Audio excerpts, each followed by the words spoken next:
worship in spirit. As I listened to wisdom, it was difficult to comprehend anyone, even this great cloud of witnesses, desiring authority or position in his presence. It seemed that in every moment I had spent here, he had become greater in glory and authority, and I knew that my vision of him was still limited. Just as the universe was obviously expanding at a great pace, and the vastness of it was already incomprehensible, our revelation of him would likewise be expanding for eternity. How could mere humans ever represent you? I questioned. When my Father moves his little finger, the whole universe trembles. To shake the nations with your words does not impress anybody who dwells here. But when even the least of my brethren on earth shows love, it brings joy to my Father's heart. When even the most humble church sings to my Father with true love in their hearts, he silences all of heaven to listen to them. He knows that one cannot help but worship when they are beholding his glory here. But when those who are living in such darkness and difficulty sing with true hearts to him, it touches him more than all the myriads of heaven can.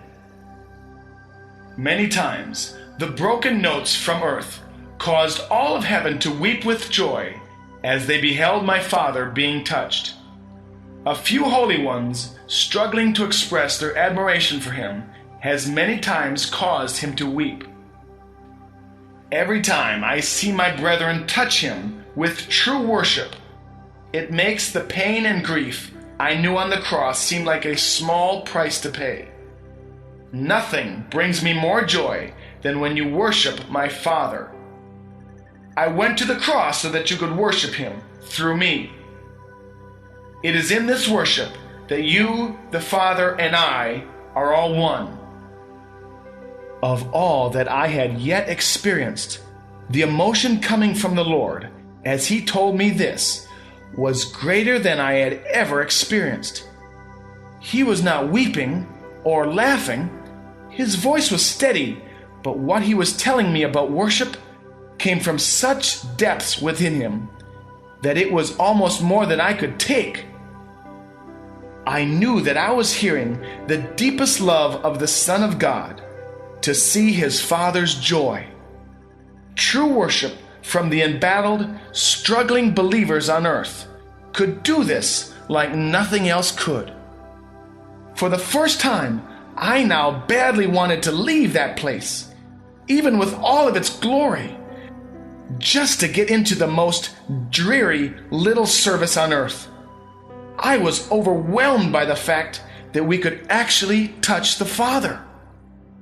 One person who worshiped him from earth during these dark times meant more to the Father than the millions and millions who worshiped him in heaven. From earth, we could touch his heart at this time like we might never be able to do again. I was so overtaken by this that I did not even realize I had fallen prostrate. I then fell into something like a deep sleep. I saw the Father. Millions and millions were attending him. His glory was so great, and the power of his presence so awesome, that I felt that the whole earth could not even measure as a grain of sand before him. When I had once heard his audible voice, I felt like an atom standing before the sun.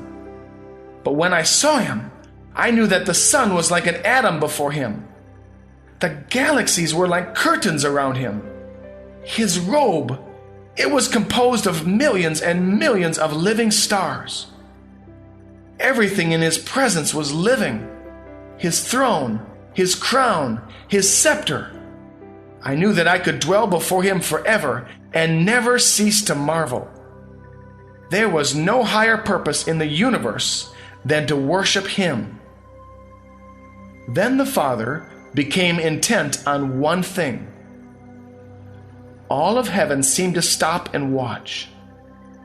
He was beholding the cross, the Son's love for his Father, which he continued to express through all the pain and darkness that was coming upon him, touched the Father so deeply that he began to quake.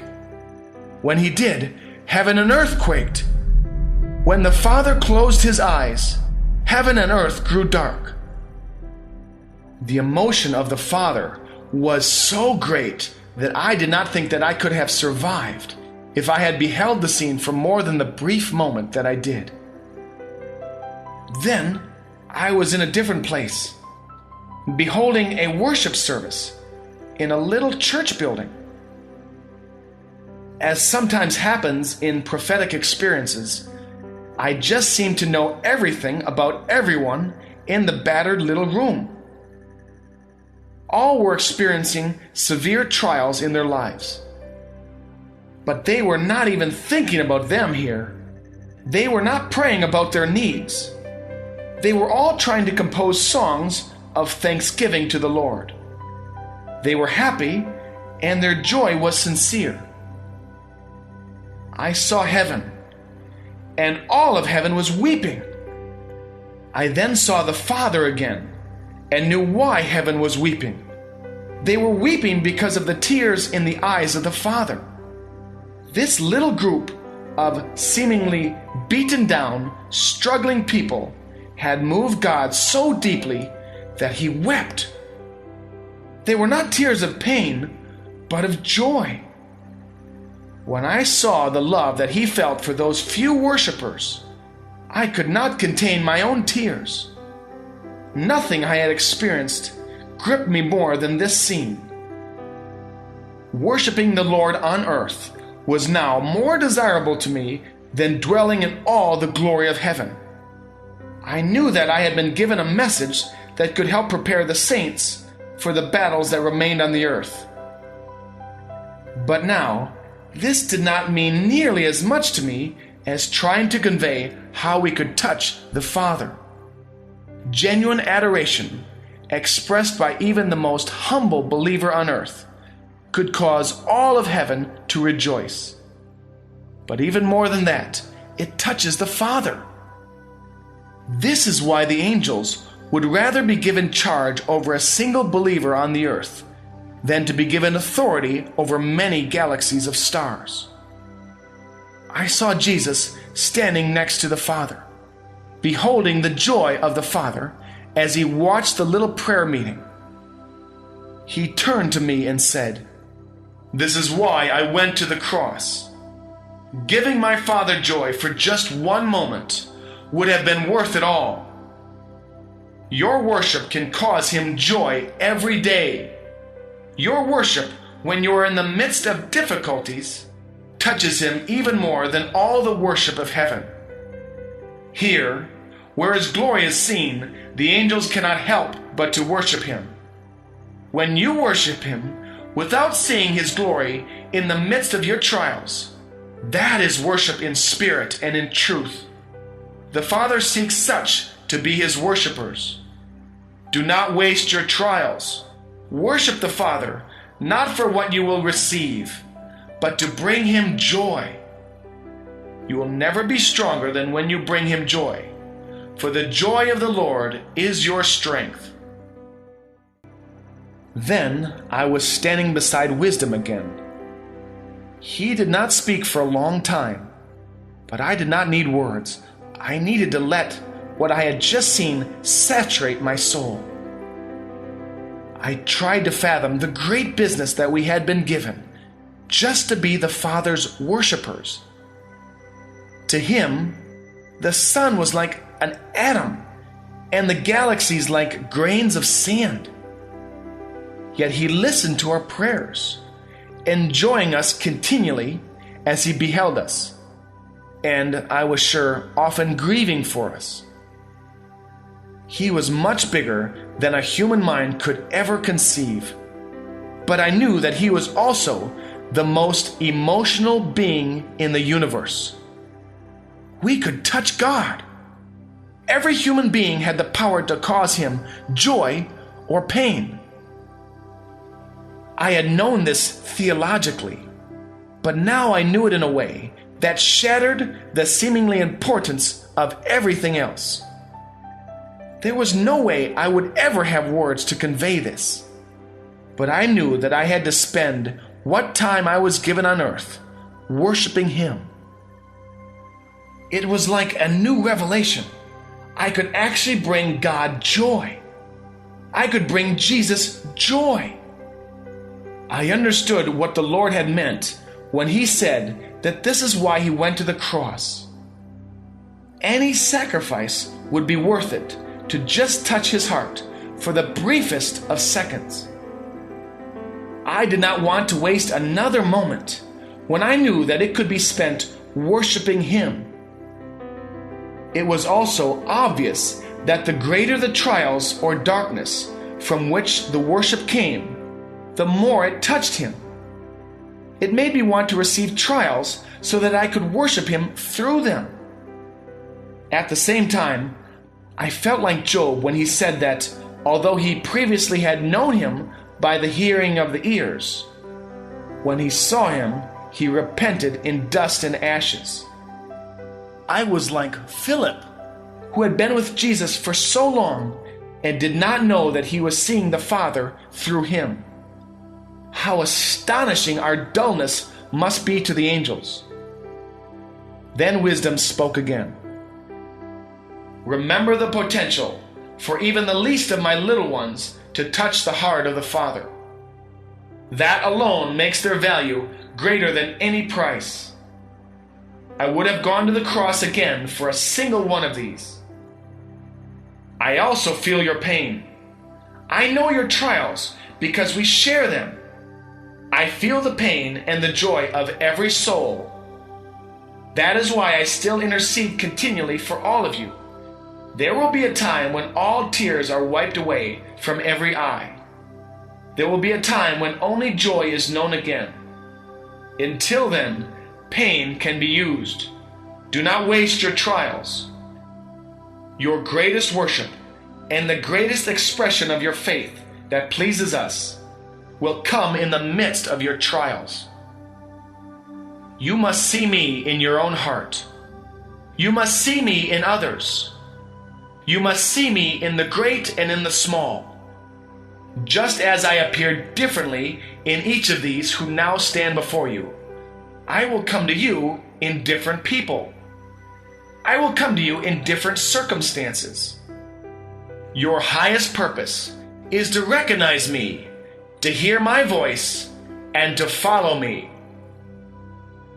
As I turned to look at wisdom, he was not there. I looked all around. I could feel him everywhere, but could not see him. I then looked back at the witnesses who stood before me. He was there. I could not see him, but in a more profound way than I had ever known before, he was in each one of them. As the reformer began to speak, it was his own voice, but I could hear the voice of wisdom in him, just as when he spoke to me directly. He has always been in us. He is in you. He is in those whom you must return. From time to time he will appear to you again. But you must know that when you do not see him as he appears, you can better recognize him where he dwells, in his people. He is wisdom. He knows how, when, and through whom to speak to you. The ones through whom he speaks to you are part of the message. Remember what he said when he wept over Jerusalem. From now on you shall not see me until you say, "Blessed is he who comes in the name of the Lord." You will not see him unless you can see him in those whom he sends to you. It is easy for me to see and hear him in you, I replied. But it is not nearly so easy with those on earth who have not been glorified yet. It is not meant to be easy there, Angelo replied. To search for him is the call of the kings who will reign with him. Those who love him and who love the truth will search for him more than they would the greatest treasures or conquests. Conquered by Him. The greatest calling of all is to be fully conquered by Him. A man who I did not recognize offered, stepping toward the front. "I should know," he added, and then told me his name. I was shocked that this man would be found in the company of the saints. He had been a great conqueror, but I had always believed that he had done more damage to the name of Christ than possibly anybody else. "I, too, found the grace of the cross before the end of my time," he said. "You are not just going back to conquer for Him, but to be conquered by Him. If you will devote yourself to surrendering to Him, He will use you to conquer in His name. True conquest is to capture the hearts of men with the truth that sets them free. Those who follow Him more closely will be used to conquer the most, and will be the greatest of kings. On earth, these will seldom realize that they have conquered anything. They will not see what they have really accomplished until they get here. Those who lay up great treasures on earth, even treasures that may be considered spiritual, will have little here. On earth, you cannot measure eternal treasures," Paul said. "When I died, it looked like everything for which I had given my life to building on earth had already perished. The churches I had given my life to raising up were falling into apostasy, and even some of my closest friends were turning against me. During my last days, I felt that I had been a failure. Yes, but even I counted Paul as a spiritual father," the great conqueror continued, "as do most of us who are here. Most who will come through the great battle of the end will be victorious because Paul was faithful to stand for the truth. You will not measure true spiritual fruit rightly while you are on the earth. You can only measure your true success by how much more clearly you are able to behold the Lord, by how much better you know His voice, and by how much more you love the brethren." Then Paul spoke again. "For months before my execution, I did feel like a failure. However, on the day of my execution, I was reminded of Stephen, who I had watched die at my own feet years before. The memory of the light that was on his face that day had carried me through many trials. I always felt that he had somehow died for me so that I could see the true light. I knew that if I died like Stephen, then even if everything else I had done had been futile, it would ensure that my life would not have been in vain. I was so thankful that I really was dying for the sake of the gospel, even if it did not look like my ministry had accomplished very much. As the revelation of this came upon me, so did the grace. And my last day on earth was the most wonderful of all.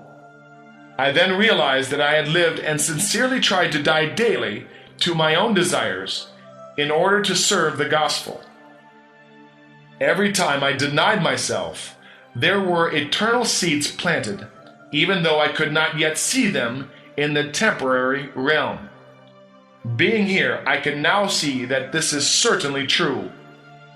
You must not try to judge by the fruit you see on earth, but do what you must do because it is right. Even so, more than bearing fruit, your call must be to know the Lord. If you seek Him, you will always find Him. He is always near to those who draw near. Many want His presence, but they do not draw near. You must do more than want Him. You must seek Him. This is part of your call. There is no higher purpose. Your victory will be measured by your seeking. You will always be as close to Him as you want to be. Your victory in life will be according to your desire for Him. Then Paul lifted his hand and pointed to me. You have been given much, and much will be required of you. Even if you bury many of the talents entrusted to you, you can accomplish far more than others. But you will have failed in your commission. You must never measure yourself by others, but keep pressing forward, seeking more of Him. And yet, with all the glory that will be revealed to you, never take off that cloak. Sowing and reaping. I looked down at the cloak of humility to which he was pointing to. In all that glory that I was now seeing, its drabness seemed multiplied. I was appalled that I looked so bad standing in their presence. I drew it back to see the armor under it, which was now more brilliant than I had seen it before. It was so brilliant that the more I uncovered it, the more the group in front of me faded because of its brightness. However, I was feeling far less embarrassed with the brightness of my armor shining out. I then decided to take the cloak all the way off, so that I would at least not feel so repulsive in the presence of so much glory. There was a silence, and I stood quietly for a few moments. I was unable to see anything because of the brightness of my own armor. I did not understand why I could not hear anything either. I then called out for wisdom. "Put your cloak back on," I heard him reply. I did as he said and began to dimly see the outline of the great hall again. "Lord, what happened to everyone? Why is everything so dim again?" "You can see nothing here without wearing that cloak." "But I have it on now. I still cannot see very well," I protested, feeling a terrible desperation. "Every time you take off humility, you will be blinded to the true light, and it will take time for you to be able to see it again." Even though I was beginning to see the glory again, it was nothing like before. My vision was coming back, but very, very slowly. I was grieved beyond words. "Where is Paul?" I asked. "I know that he was about to tell me something very important." "When you took off your cloak, all of those who were here departed." "Why? Why would they depart just because I took off my cloak? I was just embarrassed by my appearance. Did that offend them?" "No, they were not offended. They knew that you could not see or hear me through them without the cloak. So they returned to their places." I was more grieved than ever at this statement. "Lord, I know that what they were about to say to me was very important. Will they return?" "It is true that you missed an important revelation by taking off your cloak.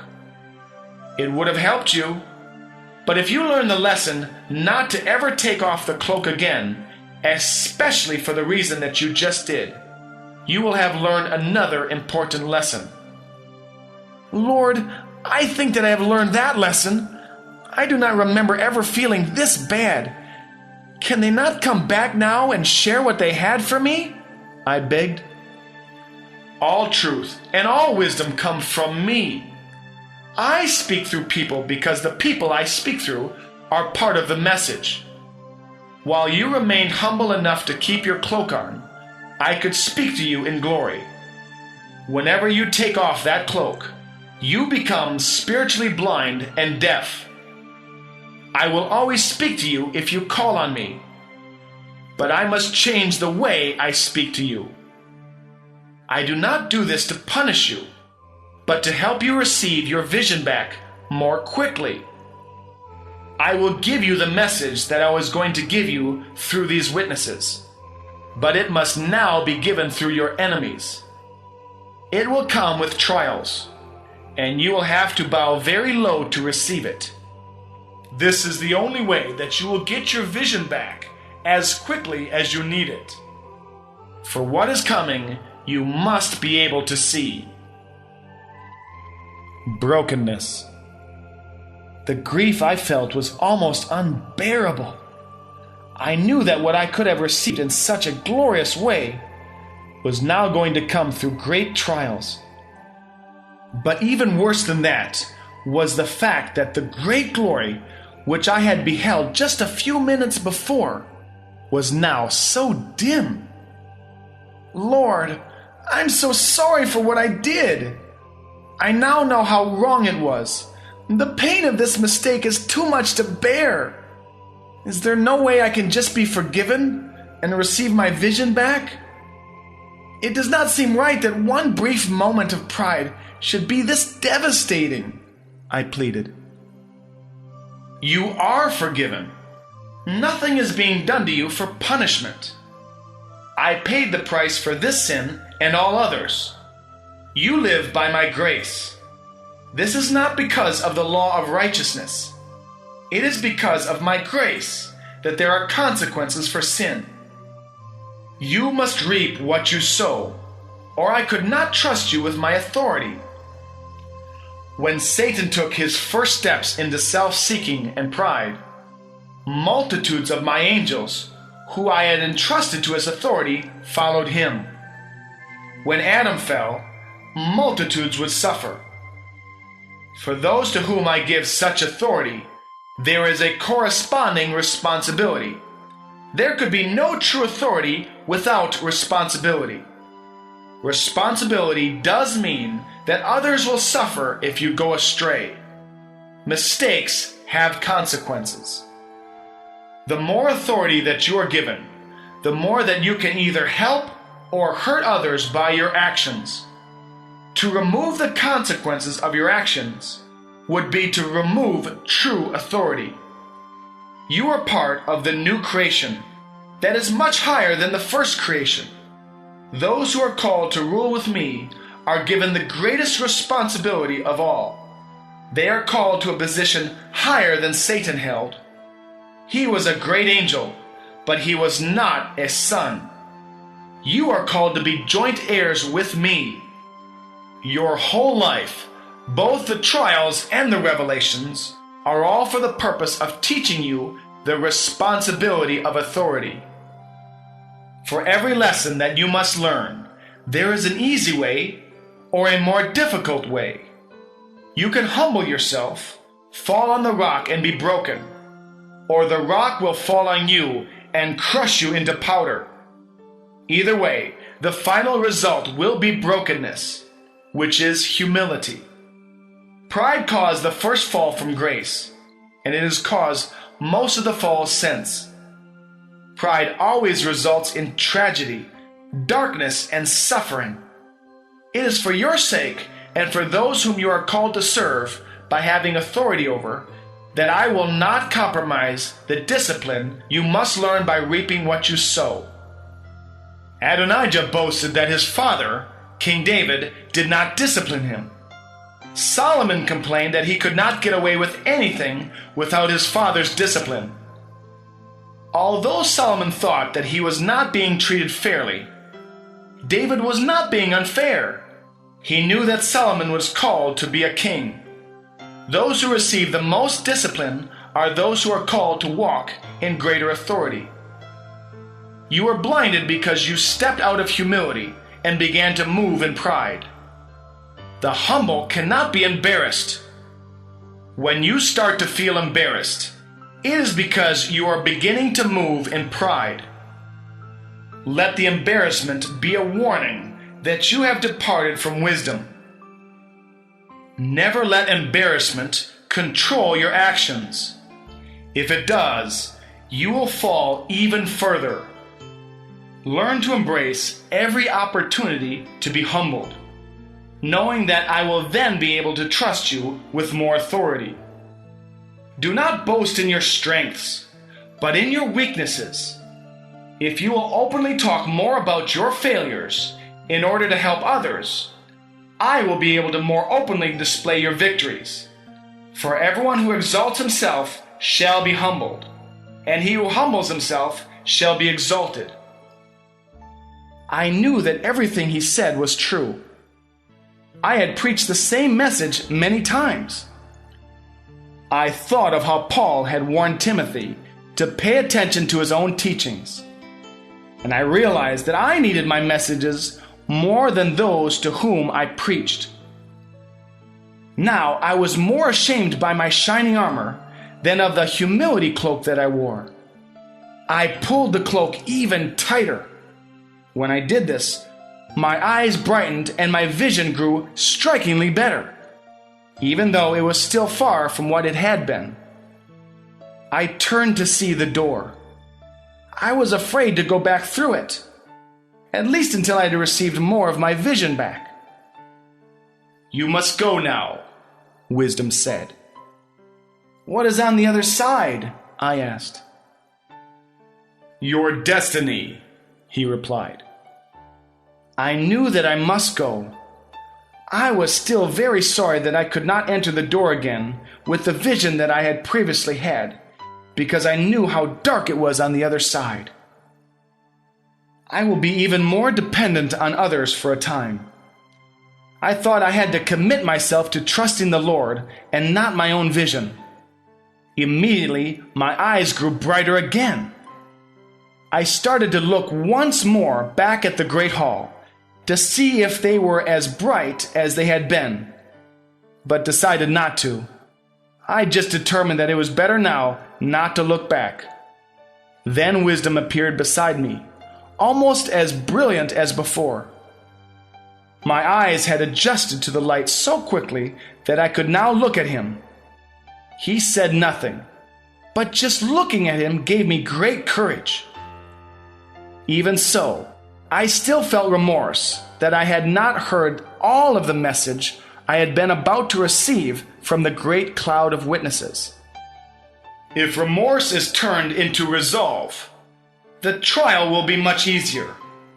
Then, when your enemies appear to exalt themselves over you, you will grow even more in authority to prevail over my enemies. When I looked at the door, I was amazed. I saw so much more on it now than I had seen before. I thought that it was a different door. It seemed to have grown still more beautiful and was unlike any door I had ever seen, even in this realm. There were exalted titles written in a most beautiful script, all in gold and silver. There were beautiful jewels I did not recognize, but that were so compelling it was difficult to turn my gaze from them. They were all alive. I then realized that the entire door was alive. As I gazed at the door, Wisdom laid his hand on my shoulder. "This is the door to my house." When he said this, I immediately understood that the attraction I now felt for this door was the same that I felt when I looked at him. It was him somehow. How could anything this beautiful have looked so plain and uninviting before? I pondered. The Lord answered my unspoken question. "You cannot see my house as it is until you see me in my people. As you began to really hear me through my people, just before you took off your cloak, your eyes were open to begin seeing my house as it is. There is much more glory to be seen in it than you can now behold. This is the door, but there is much more. When you return to the realm of your own time, this is what you must seek. This is what you must lead my people to. This is what you must fight for, and this is what you must help to build. My house." With Wisdom's hand upon me, I walked toward the door. It did not open, but I passed right through the midst of it. I did not believe that there is a human language that could describe what I felt as I passed through. I saw the glory of all the ages in a single moment. I saw the earth and the heavens as one. I saw myriads of angels, and I saw myriads of people who were more glorious than any angel I had yet seen. These were all serving in his house. Now I knew the call. Even though I had already been through so much, I knew my quest was just beginning.